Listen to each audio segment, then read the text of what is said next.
Today's reading is from our main fella, Ernest Holmes. And he writes, "There are many people who depend upon certain books, perhaps even the Bible, for their happiness. Without in any way discrediting the value of these books or the supreme value of the great Bibles of the world, or of those great teachers who have brought to us the highest and the best the world knows, even these transferences must be broken if we are to become whole, for nothing should stand between us and the universe." And so it is. Transference. Last Sunday, Reverend Andy really powerfully spoke about spheres of influence. He asked us to picture ourselves at the center of 3 concentric circles.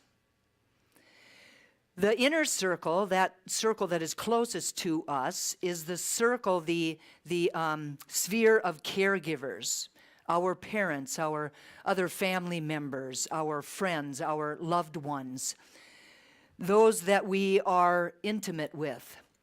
He said that everything that we are, everything that we are becoming begins in that sphere, in that zone, if you will. The second sphere of influence consists of our guides, our teachers, our instructors, the authority figures and ideas that surround us as our consciousness is widening, as our consciousness is expanding from that very small, close-knit beginning, right? The third sphere of influence is the sphere of society, of culture, of the race consciousness ideas that we embrace throughout our lifetimes. He also reminded us that when we were first born, that we had no choice in the matter, that the caregivers in our lives had all of the power, they had all of the control. But that as we began to, that as we aged, we began to have the power of choice. That we had the ability to choose who and what we were going to give that power to, who and what we would allow to have authority over us.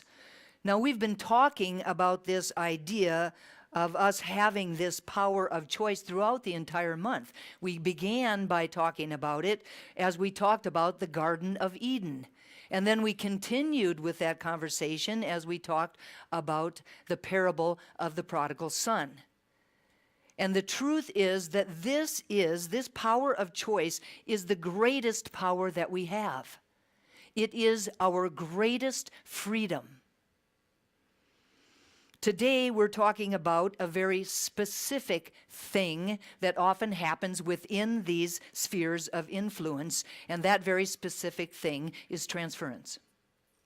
Now, transference describes a situation where the feelings, desires, and expectations that one person are redirected and applied to another person.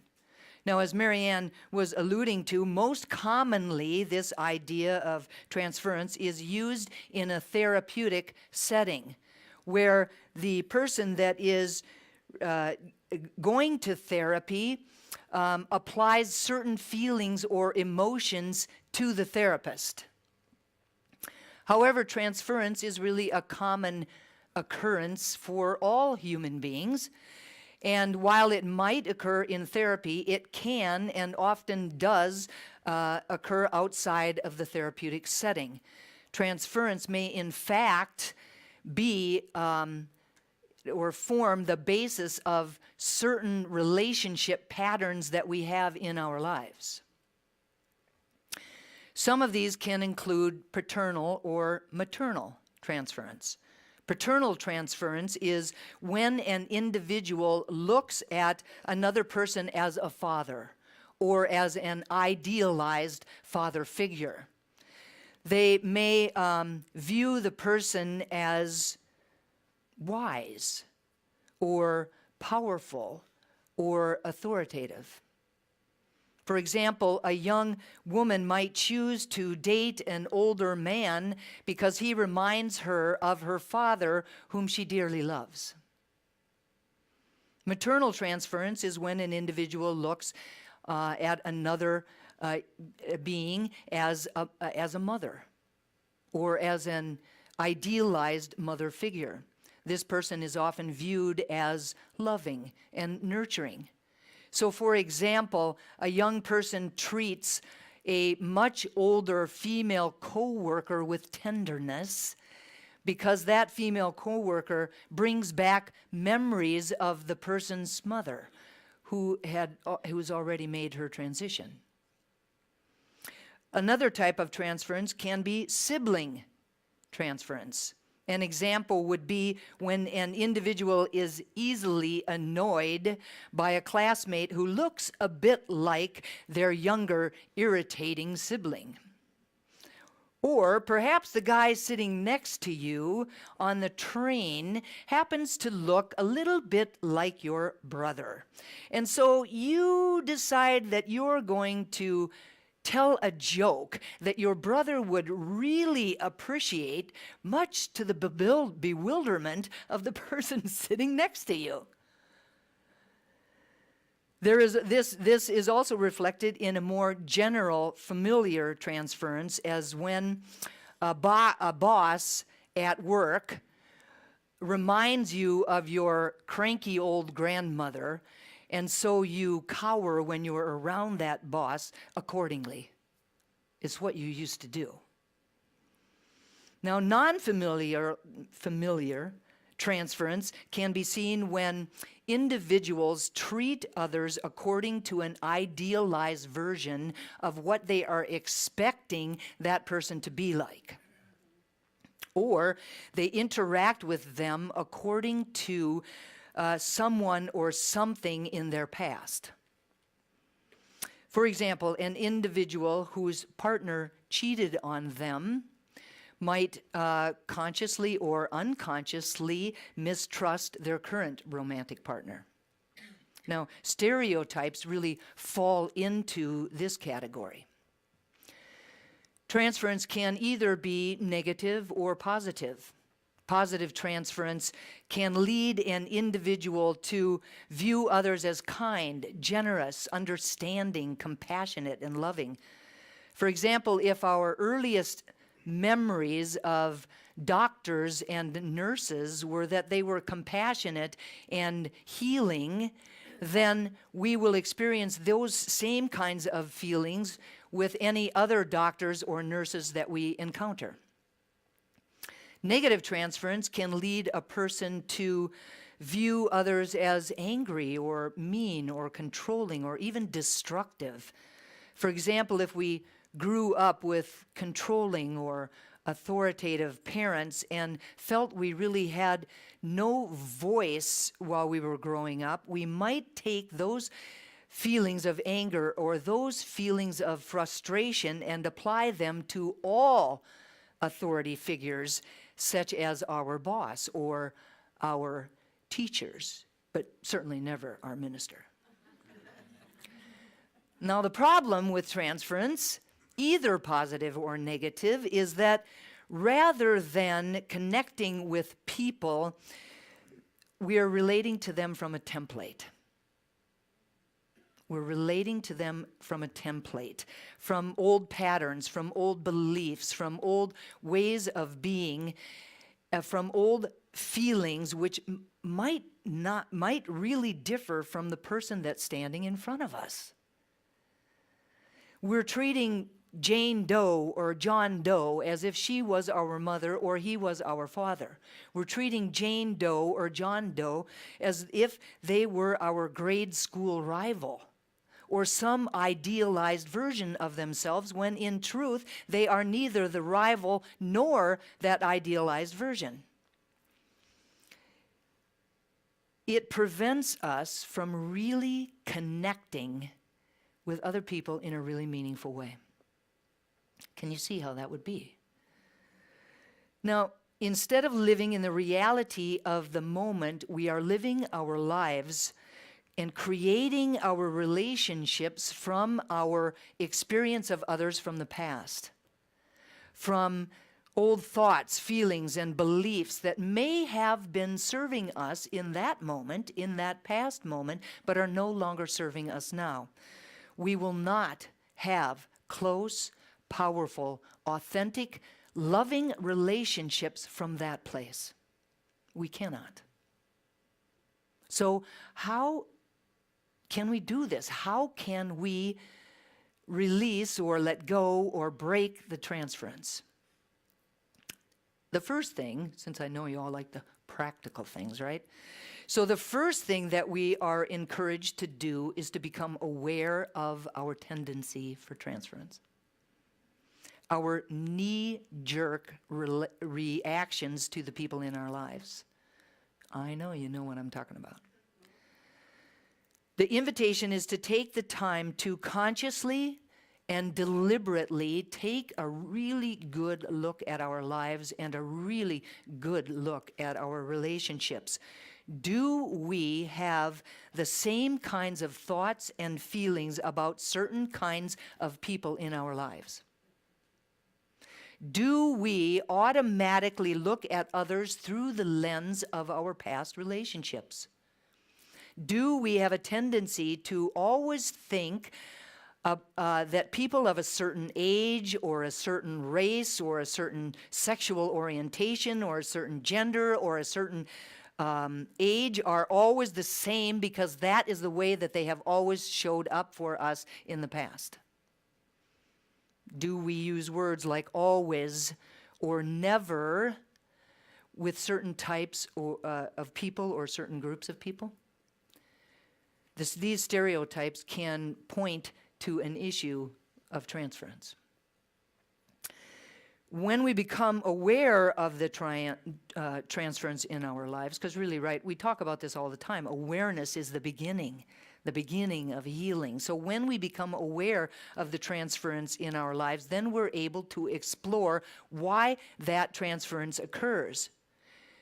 And when we can begin to explore that, then we can shine the light of truth on it, and it can be healed.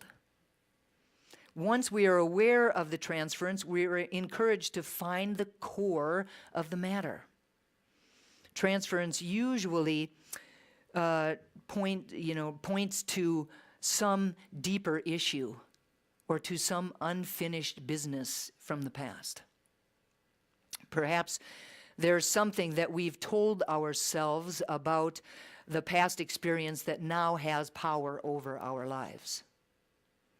Power over our lives in a way that does not allow us to see that we are trying to change the situation at the level of the situation, at the level of the issue, which we know never works. It's just moving around the chess pieces and not getting to the core. We have to get to the root of the matter. When we identify the underlying belief, then we have the ability to shift our experience in the present moment. Another idea is to consciously look for differences that exist between the person or the people from our past and the person or the people from our present. The invitation is to actively separate the person from the template that exists within us. Is John Doe really like that bully that tormented us in middle school? Probably not. Is it right to treat him as though he was? Probably not. Take the time and energy it takes to make a list of all of the ways that he is not like that bully. Notice what is really wonderful about him. Accentuate the positive that exists within him. Looking for all of the differences, taking the time and the energy to look for all of those differences assists us to distinguish between the two experiences or to distinguish between the two people, allowing us to break through the transference and to now have a totally new, authentic and loving relationship with John Doe. The spiritual practice of journaling, if you think about it, can allow us to identify possible differences in both thought and behavior as we take the time to go back and review and compare our past journal entries. So it could give us some idea. Another idea is to just simply ask ourselves, how do we want to relate to this person? Like so many situations, if we are focusing on what not to do, then we end up doing exactly that. So the invitation is to turn away from the past and spend time thinking about the present moment and how we want to relate to them, how we want to feel about them. Imagine what that experience would be like. Create a new idea within your consciousness of how to be with this person, not based on the past, but just based on this present moment. Practice being the kind of person that would attract that kind of a relationship to you. We have a choice in the matter. We do not have to continue to give power to the templates. We do not have to continue to give power to the people from our past. Without the template, without the old feelings that we are transferring onto the person who is standing right in front of us, then we could end up with an amazing friend. We could end up with a wonderful lover. We could end up with a generous boss, or we could end up with an understanding mentor. Instead of dragging that relationship from the past into our present with a completely different person. As always, we're encouraged to get quiet, to close our outer eyes and to turn within, to ask our inner wisdom for insight and for clarity, to turn within and ask our inner wisdom what is behind the feelings that we are feeling. As always, we're encouraged to sit in the stillness and to tap into the truth of our being. And to remember that the person standing in front of us is also divine. That they have the very same core essence within them. The very same God qualities exist within them. See them with new eyes. Not with those old eyes, but with new eyes. See them with the eyes of God. In times of anger or frustration with another, instead of reacting to old experiences and old relationships, pause to take a moment to connect with your heart. We have the capacity to actually sit in whatever we are feeling in the moment, to just sit in it for a moment, to look into our consciousness to see what it is we are actually thinking about, to recognize and to identify the transference, to consciously redirect our thoughts and to act from love, kindness, understanding, generosity, and compassion. As always, it is our choice.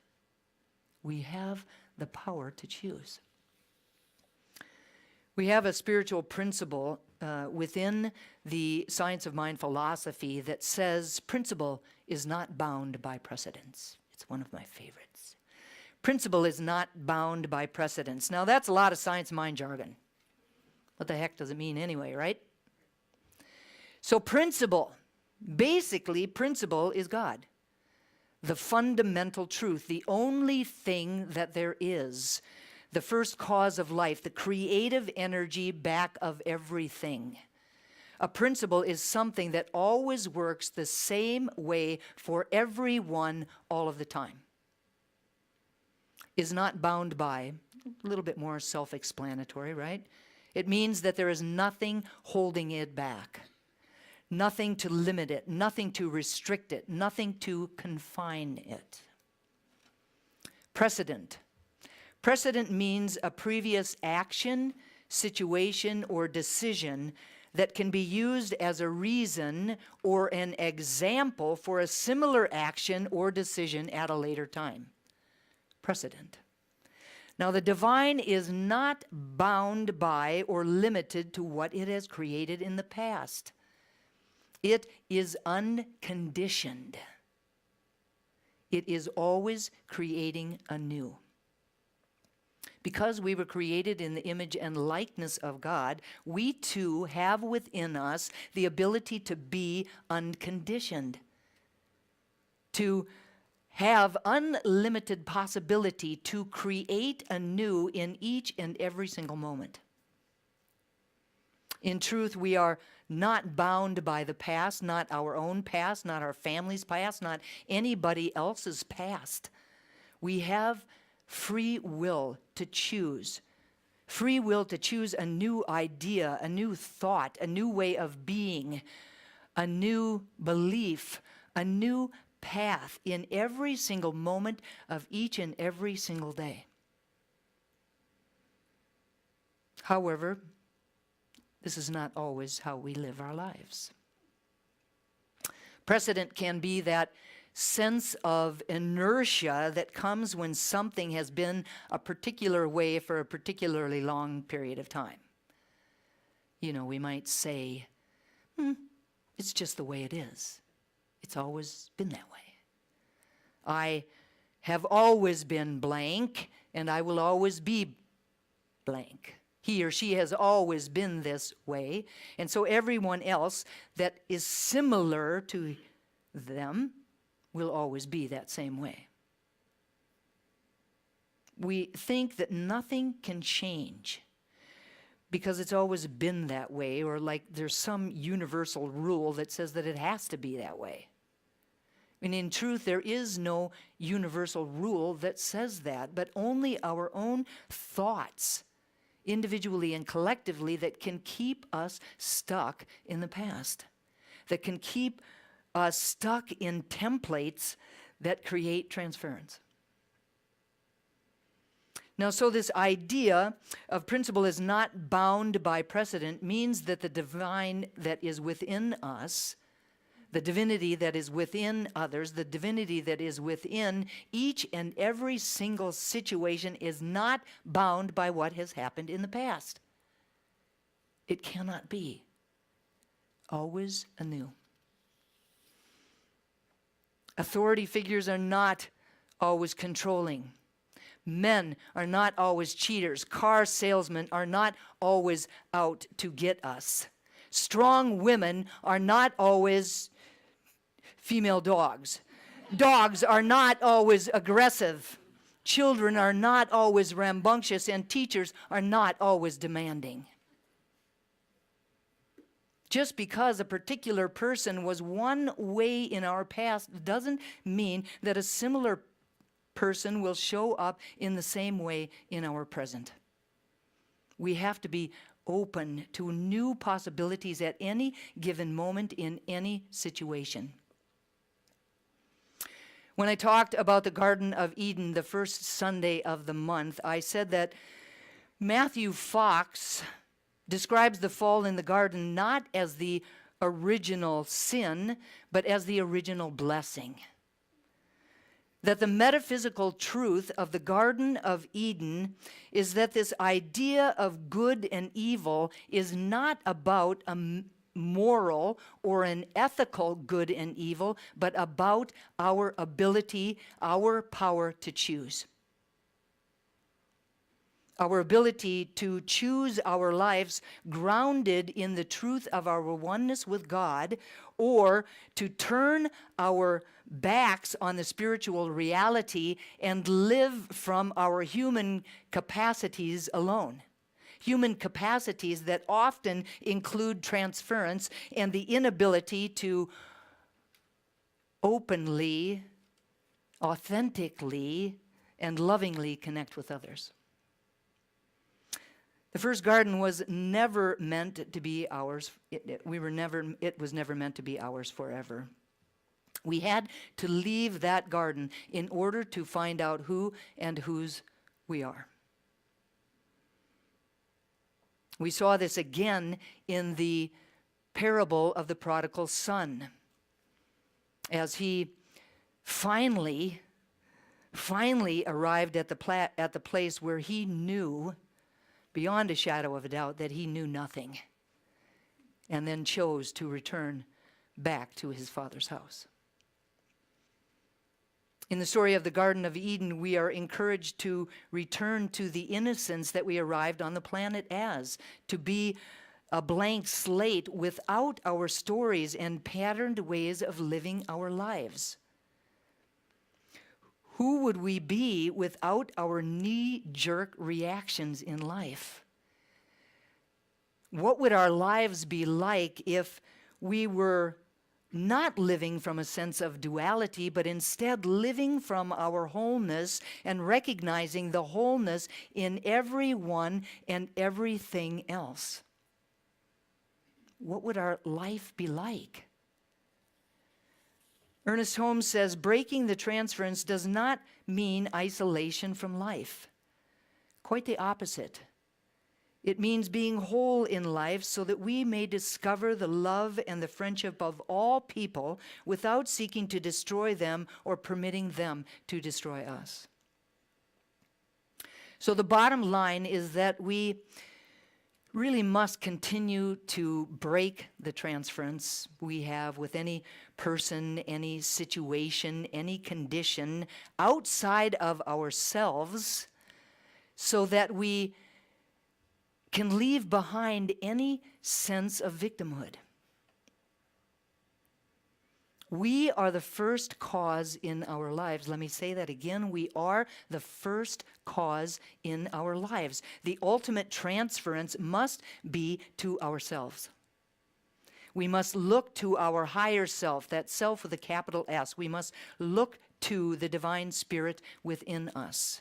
And the truth is, it is the only way that we will experience freedom. Freedom from fear, freedom from error thinking, just freedom. And so it is.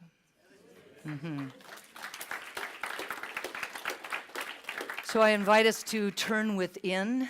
Let's pray. Allowing myself to really sink into that core of my being. The truth of who I am, that spark of the divine within me, the Christ consciousness that was imbued within me on the day that I arrived on the planet.